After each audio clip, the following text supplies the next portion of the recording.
Hi, everybody. I'm Michael Capasso, General Director of New York City Opera. I'd like to welcome you to our virtual Pride Festival. It is very, very sad that this June we are unable to present a live production with an LGBT theme as we have done for the past 3 years. So we were able to put together some video highlights of our past productions and some of our wonderful artists who participated in all three. It started with Angels in America, then went to Brokeback Mountain, and last year the world premiere of Stonewall.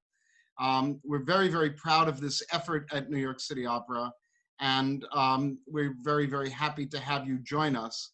And we're going to do our very, very best to make this an entertaining moment for you, and we're going to try even harder to be back performing live next year with another opera themed in the LGBT world.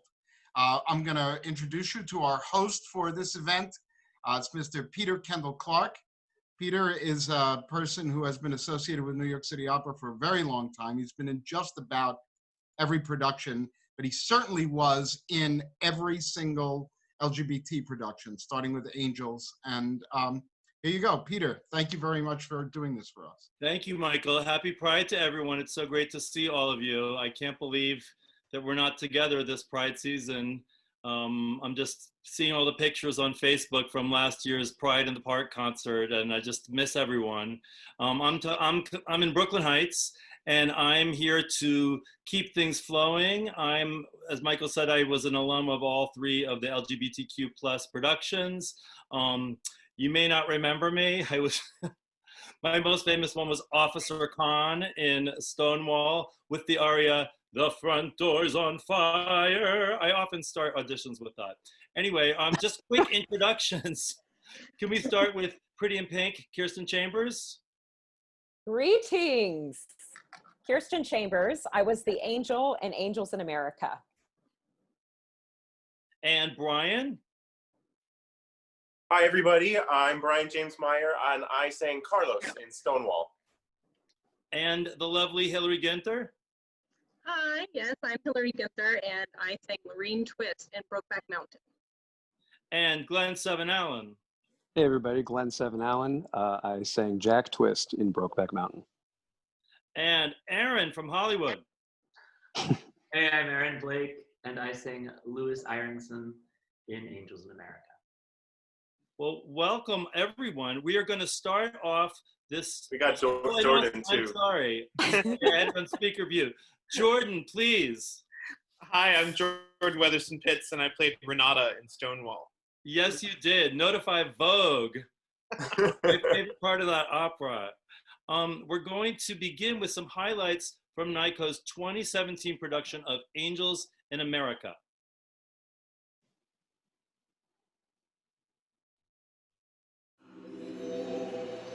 That sound.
Dying.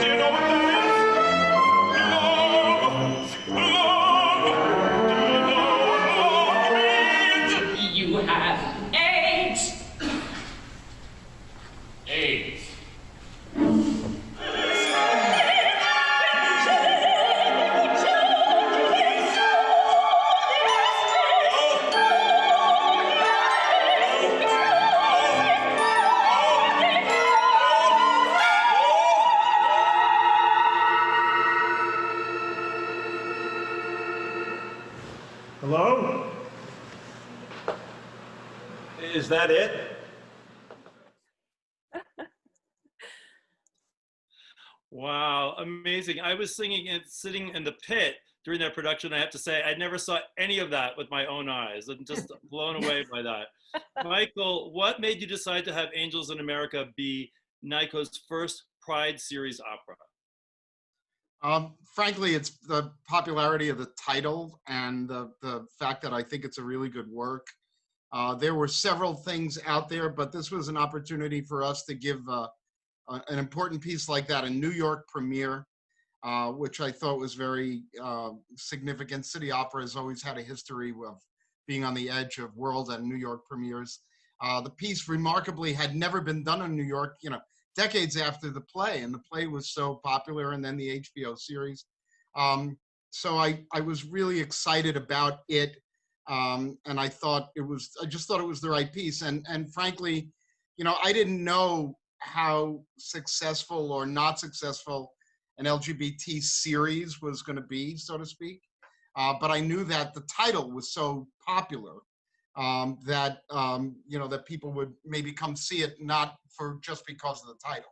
And I was right; it sold very, very well for us, and we were fortunate to have put together a spectacular cast.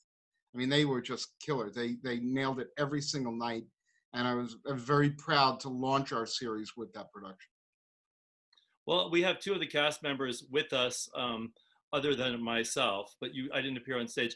Kirsten and Aaron, I just want to know, were either of you familiar with the opera beforehand or the play, either from the HBO series? Tell me what your experience with the work was before participating in the opera production. Kirsten?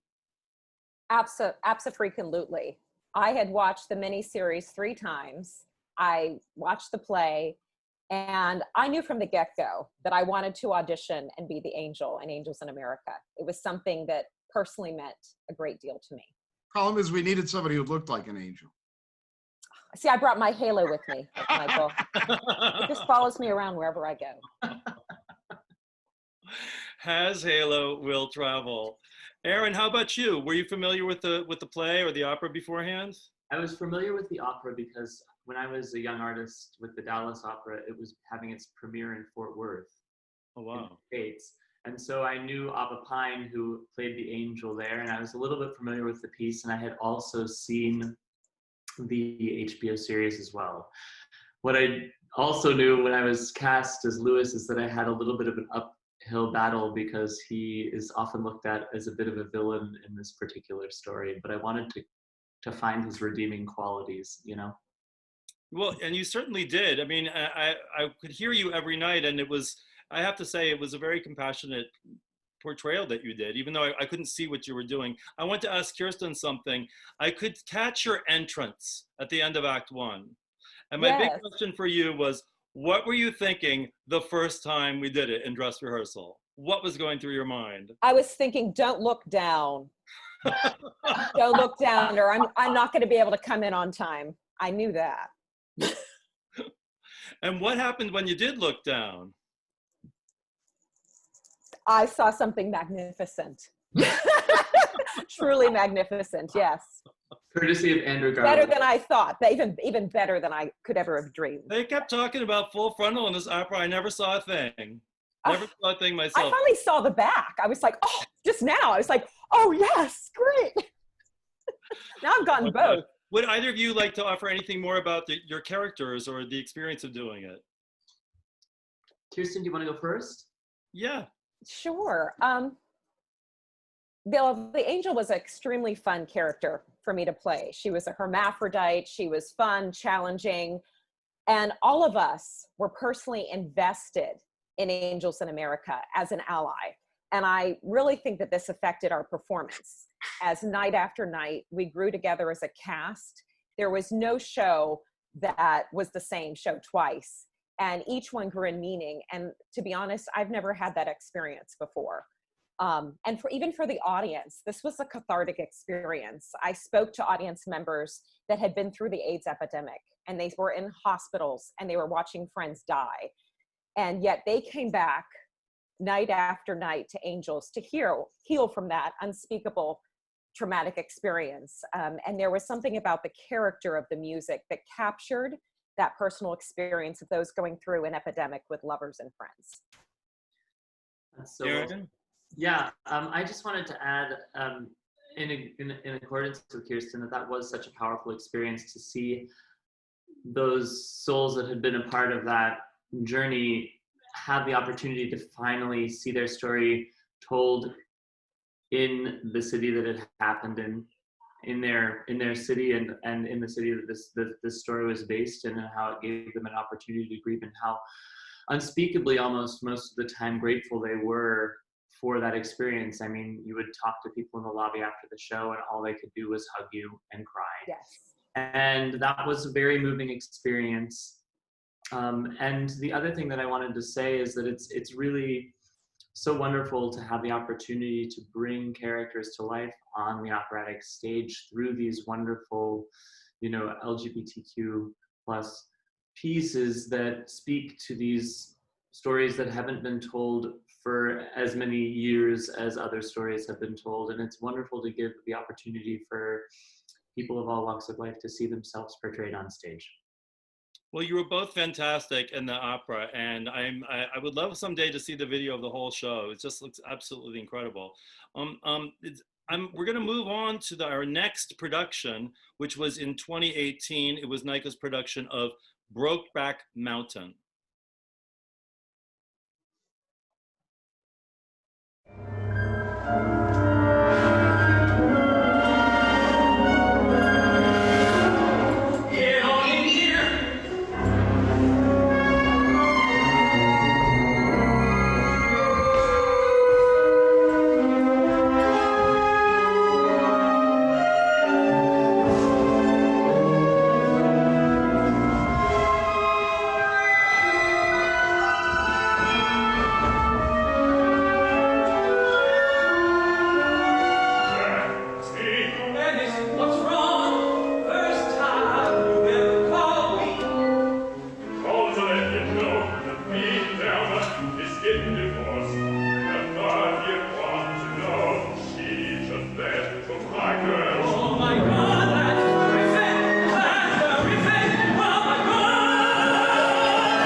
Michael, would you please tell us a little bit about Nyka's history with Brokeback Mountain?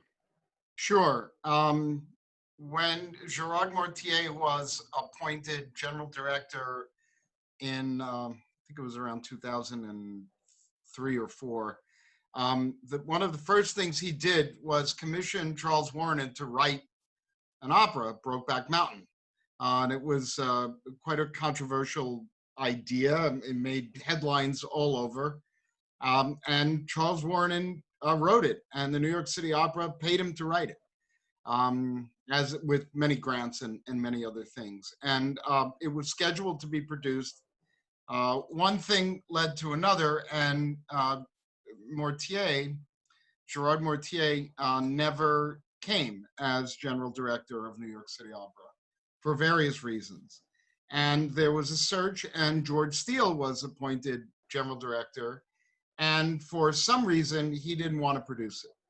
So it went into limbo. And then Gerard Mortier was appointed the director at the Teatro Real in Madrid. And he then gave it its world premiere there. And with Daniel Okulich as Enes Del Mar, who also played the role for us. And it was quite successful there. And then it was done again in Salzburg. And it was very interesting that it had never been done in the United States, even though it was such a truly American story. And it was commissioned by an American opera company. So I decided that the right thing to do was to bring it home where it was supposed to be in the first place. And we did. And it also was a very big success for us. I think it's, part of our mission to do edgy work like this. Not, I always say, if we only did what I liked, you'd see Manon Lescaut a lot. So we've got to do other things. And we were able to put together, again, a spectacular cast and really do something. I have to say very quickly, watching that video and seeing Melissa Parks, who passed away and who was a great artist. And I miss her. She and I did many shows together, and I forgot about her, and I'm sorry. But anyway, I just wanted to say that. And you can take the conversation elsewhere. I think it was important that it was the second installment in our series, and it was the right show to do. It came at the right time. It also had a popular title, which doesn't hurt. And we pulled it off. We pulled it off, and it was very strong. It had its challenges along the way, but I'm very proud of it.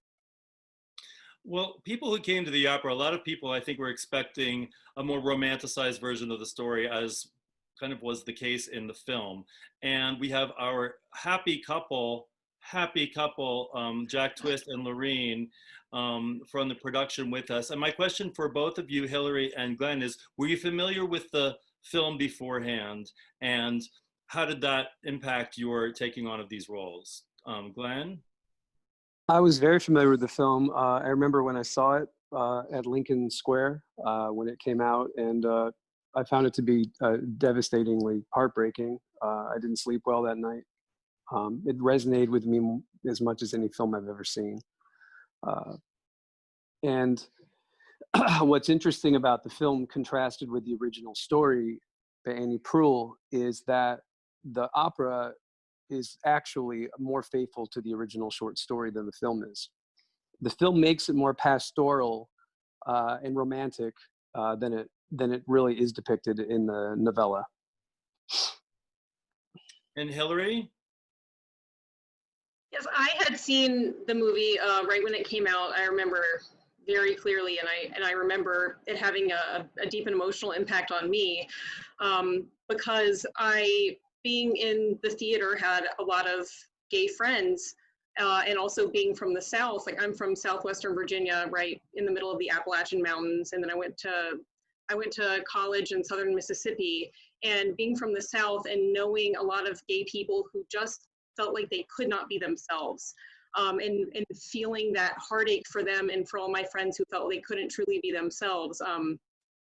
That is what made me really excited to be a part of the opera, even though after watching the movie, Lorene is not really your favorite, because I think she is vilified. But for good reason, whatever way you see the end of the movie.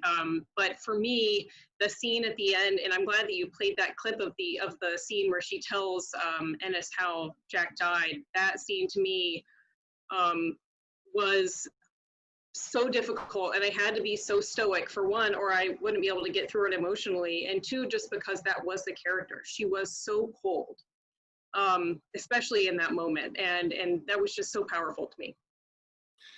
Can we talk a little bit about the score and the challenges of learning this incredibly difficult atonal music? I remember when Michael asked me if I'd be in it, he said, "Let me tell you something. Brokeback Mountain makes Angels in America sound like The Sound of Music." Because it's a really harsh score and it's unrelenting. And I know that you do a lot of standard repertoire, and I think you did Jeanne d'Arc and Carmen. What's it like for you to take on a role like this, which is just so difficult, just even musically, to learn? Right. I have done a lot of contemporary opera as well, but this one in particular was the absolute beast. It was written in 12-tone fashion. So I had never learned a role in 12-tone, and so it was so difficult. And after eventually crunching all of it in, it started to fit. I don't know, Glenn had so much more to learn than I did, and he can attest to that. It was so difficult, but as I know we can all say, when you feel like you finally get it and you know where it is and it happens, it's so rewarding, even if it's so hard. I spent 4 months on that score. I've done a lot of contemporary opera, especially short operas with American Lyric Theater with Larry Edelson. So it's not my first atonal rodeo, but it was like nothing I'd ever even tried to approach. And the hardest part, learning it on my own, was it was impossible to simulate what it would actually sound like with other people singing at the same time with someone conducting. It was virtually impossible.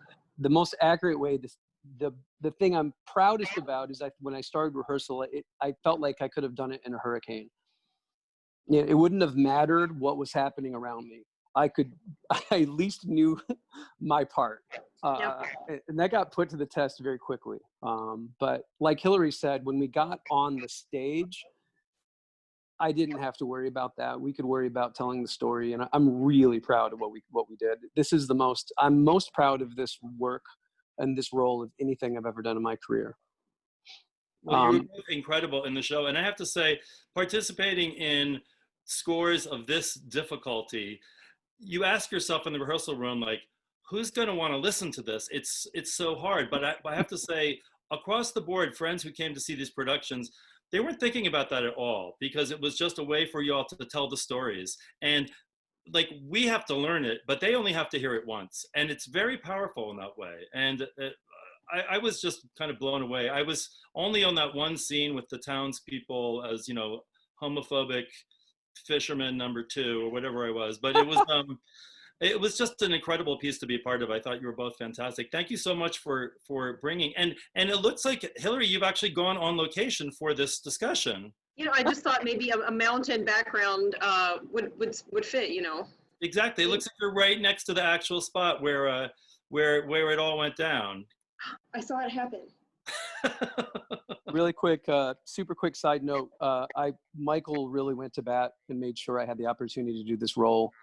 And I've never taken something more seriously, not just because of the implications for what it could do for me in my career, but my first college mentor paid the ultimate price for living his truth. And this was for him. Thank you so much, both of you. We're going to move on to our video highlight from last year's world premiere production of Stonewall.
It's so powerful.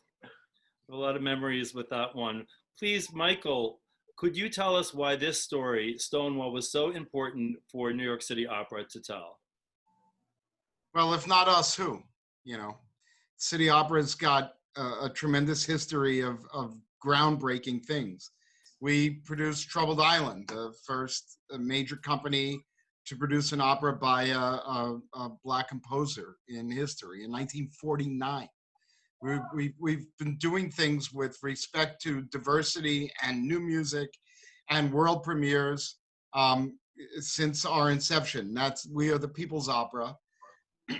We're here for the people, and the LGBT community is a major community that remarkably is underrepresented in opera, yet they're known for loving opera. You know, not every gay person loves opera, and not every, but it's very important to us that we tell this story. And honestly, just before Brokeback, I guess, we knew we were doing Brokeback, and it was, what are we going to do next year? And the team and all realized, oh my God, it's the 50th anniversary of Stonewall. How do we not write an opera about Stonewall? It's American Verismo, ready to happen, you know, and it should be done. And we got so lucky that we were able to put together, you know, Mark Campbell and Ian Bell, two people who have huge resumes and are extremely busy, yet they committed to doing it and were able to deliver it on time. Our director, Lenny Foglia, was stupendous in helping the project along. And we put together an amazing cast, and, you know, everything had to work. There was zero room for error in Stonewall because we were under a time crunch. New operas are developed over years and workshopped and everything else, and we had no time. I mean, Jordan and Brian were cast while we were doing another opera in January before this opened in June. I mean, Brian was Dear Eric, and I said this the other day, and I'll say it again, because the first thing I said to Jordan before inviting him to audition was, "Can you walk in heels?" You know, which just cracked me. Yeah, and he could, and he came and he auditioned in heels, and it was like fabulous. And it's probably the highlight of my career, being the person that was able to spearhead something like this happening, to be able to celebrate Stonewall on its 50th anniversary, to be able to do something, you know, to the third installment of our series that was this important. It's totally a City Opera thing to do, and it's probably going to be in the first paragraph of my obit that I did this, and I'm very proud of that fact. It was such an incredible experience to be part of that, and I talked about the experience so much after the show closed, and tried to explain to people how participating, especially in that riot scene, it was like people who do, you know, battle reenactments, and, you know, it was put together so carefully, but there had to be so much trust and love with your colleagues, and to put every little piece of that together. And just watching that right now brought it all back to me. And we have two of my favorite people in the world right here, two of the stars of Stonewall, Jordan as Renata, and Brian. And I forgot that was right after Dear Eric. I know. He's young me, actually. And Dear Eric. But Brian and Michael, could you just talk to us a little bit about the experience of the characters you played and how it relates to what's going on in our life today, especially as we are here on the cusp of Pride weekend? I think you mean Brian and Jordan. Brian and Jordan. Thanks. Jordan. Don't leave Jordan out, and don't make me. Jordan, talk to us. Notify Vogue. Notify Vogue. You know, I said this on the panel that we did about Stonewall just the other day, but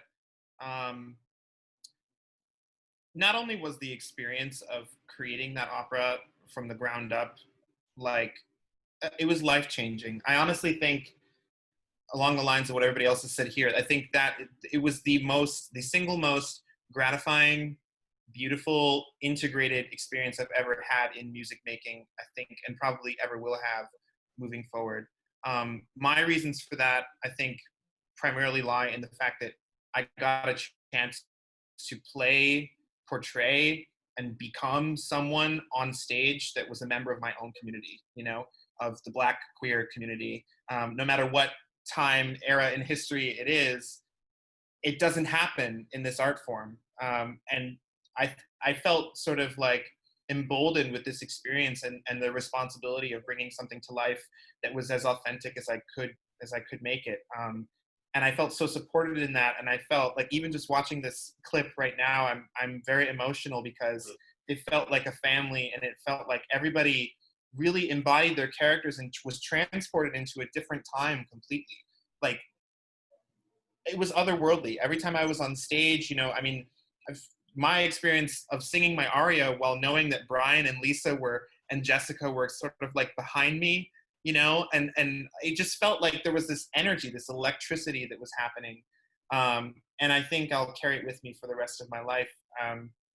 And I also want to point out that the story of Stonewall, I mean, and we'll get into this, I'm sure, but the story of Stonewall is one of police brutality at its core, and misuse, abuse of power against people that are already oppressed and in a marginalized situation. And I think that is, I mean, it's a tale as old as time right now, but we're really trying to put a lens on that and change the focus away from having that repeat itself in history. Thank you so much, Jordan. And Brian, would you tell us a little bit about the character that you played? Sure. So this is also very timely, especially since the Supreme Court just made it illegal to discriminate or to fire somebody for their sexual orientation, which, you know, is one step in the right direction. But my character, Carlos, is a teacher, and is someone somewhere saw something and said something to somebody, and there was a rumor that he might be gay. He was pulled into the principal's office and fired immediately. And that was it. That was his whole livelihood. My aria that I had in the opera wasn't about being angry or you know, wanting vengeance for, you know, this injustice. What Carlos really was on his mind was the fact that he's going to miss seeing the light bulb go off behind the kid's eyes, because that was his real joy in life, and it was taken from him. So that's also a tale as old as time right now, like Jordan said. It's something we're still fighting for, you know, and just to piggyback off of what he said, you know, we were such a community, and I have a memory of every other, you know, cast member, something that sticks out in my mind that I can recall instantaneously. You know, there was a moment that I had with everybody on that stage, and that riot scene that you were talking about was so powerful. But the director and the fight choreographers did not want much or any of the principal cast involved directly in the fight. They wanted us to, you know, be safe and, you know, not have any problems. So that was one of the only times that we actually exited the stage in the entire opera. The rest of the time we were on stage. And that was the one time I got to just let out all of the emotion that was building up. And every time we walked off the stage, Jordan can tell you, I was a total emotional wreck. We had about 30 seconds to get it back together, and then we were back on stage for the end of the fight. Heels in our hands. Yeah, it was just insane, and it was a life-changing experience. Yeah. For me as well, I have to say, I mean, I was a cop, and I remember saying to Lenny Folio, like, it's 50th anniversary of Stonewall, and I'm playing a cop. Like, that's not what I had in mind. And he said, but the cops, that's the most important part of the story. And to have that opportunity to, like, fill those shoes and try to be those people and look at it, it was, I have to say, when I see police on the street right now, I'm seeing it from a different point of view of just, it was a terrible situation for everyone, and a very complicated situation for them. But the same thing, well, two things I want to say is that when we're on stage doing that line dance, all the cops backstage were just behind the scenes, like trying to do all the choreography. And at the end of the riot, I would go off stage and just burst into tears. It was just all so emotional. And I like to watch shows that I'm in, and I would not miss a second of that opera. I was watching the whole thing off stage. I was 6 feet away from Jordan during his scene every night. I just couldn't get enough of it. You're all incredible. Doing that, doing a whole role in drag. I mean, it's like, it's crazy. I mean, like, I don't know. Hands down, one of the best experiences ever. And you were serious about it. I mean, he was judging and fixing and adjusting. I mean, leaving nothing to chance. Brian, any chance we can get you to do a little bit of your dance in the disco? Any chance, just a couple moves? Oh, well, I don't have a dance partner. A little reach for it. it had a lot of hip. Come on, yeah, come on, stand up. Show us a little stuff. Oh my gosh. These stories. Watching that clip and looking at Rocky looking just like Leona Mitchell also cracked me. I know. Like Leona Mitchell. I swear to God, the first time he came out of hair and makeup, I turned around and I was like, oh my God, it's Leona Mitchell. Leona Mitchell. Down 2 octaves, but it was Leona Mitchell nevertheless. Thank you so much, everybody. These stories we told together are still so relevant today, and I want to bring the whole group in here as performers. We don't often get to tell the stories of LGBTQ plus community, especially on the opera stage. What does it mean to you to have the opportunity to tell these stories? And we're going to start with you, Aaron. Oh, well, hi again. It's incredibly powerful to be able to tell these stories. I feel that there's a lot of truth in them, and it's really amazing to be able to experience your own truth on stage when you're performing and be able to lend personal experience to characters that then allow an audience to feel emotions that they may have never been able to feel before in their lives watching a live piece of theater on stage. Did that come through? Jordan? Yeah. I think it's kind of like what Aaron said. It's like when you live your truth through that, you know, and you convey an experience that you have in your own life of battling with your own demons and your own, you know, sense of worth and belonging in the world. I think that is really what touched me most about being part of it, and that I wanted to embrace and hold space for people to do the same thing.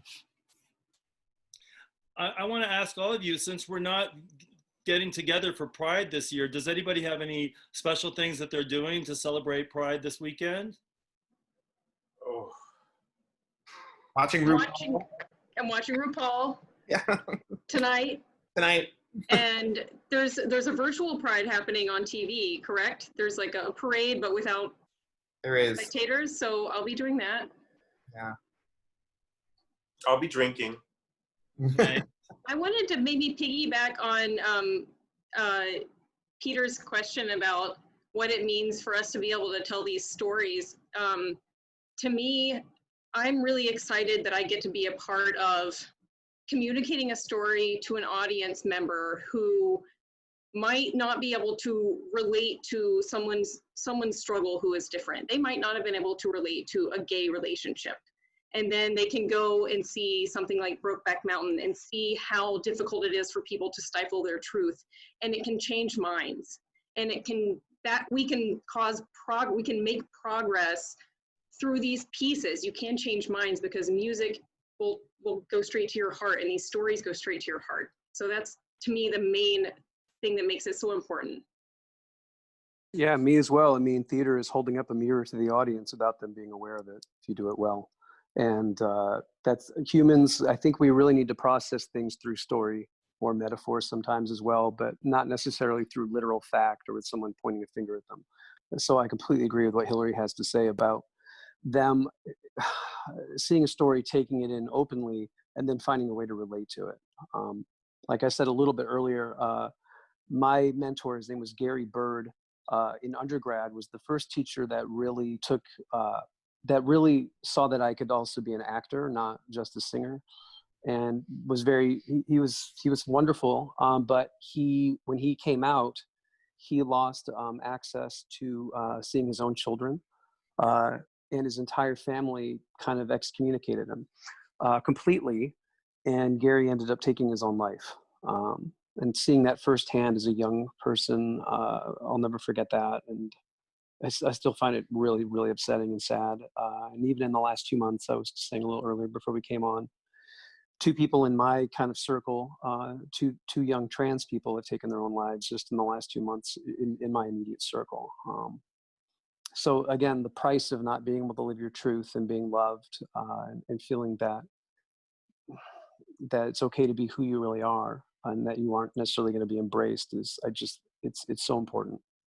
That's why our representation on stage matters. Yes. And that's why this initiative that NICO has done has given us something that we never maybe thought we were going to get. Absolutely. These experiences. Definitely. Just as another question to the group, do you think every company should have a Pride season? Because Yes. you need the NICO right now. Yeah. Yeah, why do other opera companies do it? Why don't they? Stonewall should be done every June everywhere. I know. You know? I sure People thought will it was go. going to be. People will go.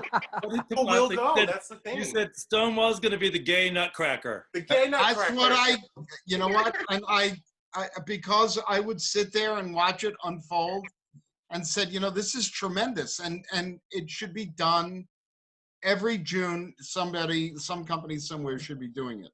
We're working on, you know, possibilities. You know, it's, but it hasn't taken off yet, but it will. I think it will. And I think it will withstand the test of time. As will these others. I mean, I can't believe, you know, Angels took so long to come to New York, or Brokeback for that matter, and no one else has decided to pick it up. Although there's a possibility of a European Angels production, which would be very, very nice. Yeah, every company should. I mean, maybe not every year, but there are important works with these themes that can be done and should be done by every company. I mean, to take on a commitment of every June may be a bit much for some places, but they could at least every couple of years throw one in. It'd be okay. I just want to say it warms my heart to be in this presence with all of you. You're just incredible artists, and I just feel so honored to have been able to share the stage with you even a little way. I wish you happy Pride. And Michael, thank you so much for this initiative and for including us all in the NICO family, and especially for this beautiful Pride LGBTQ plus series that you started. It's just been, I'm incredibly proud to have been part of it from the beginning. Thank you so much. And Michael, anything to say before we go? I want to thank all of you for participating. I want to thank you for your kind words. It's our responsibility to do things like this. And if I'm going to lead this kind of a company, I've got to lead it in what I think is the right direction. And so it's the responsibility of the New York City Opera to do things like this. And we will continue. I want to thank everybody that is watched or who will continue to watch. Please keep an eye out for when the world opens up again, what we're going to be able to do. We have some exciting plans. We just don't know when we're going to be able to execute them. In the meantime, happy Pride to all. Thank you, thank you, thank you. Please support the arts. Please, I hope a year from now, we're all in a theater together, next to each other, in an orchestra pit, on stage, etc., having fun. Everybody's putting on something. Nobody told me about the sunglass thing. I missed I had sunglasses. I got them when we were doing Brokeback Mountain. Oh, I missed the sunglass thing. Anyway, thank you, thank you, thank you. Happy Thank you. Pride. Happy everybody. Pride. Happy Pride. Happy Pride, everyone. Bye. Bye, guys. Bye. Love you all. Love you.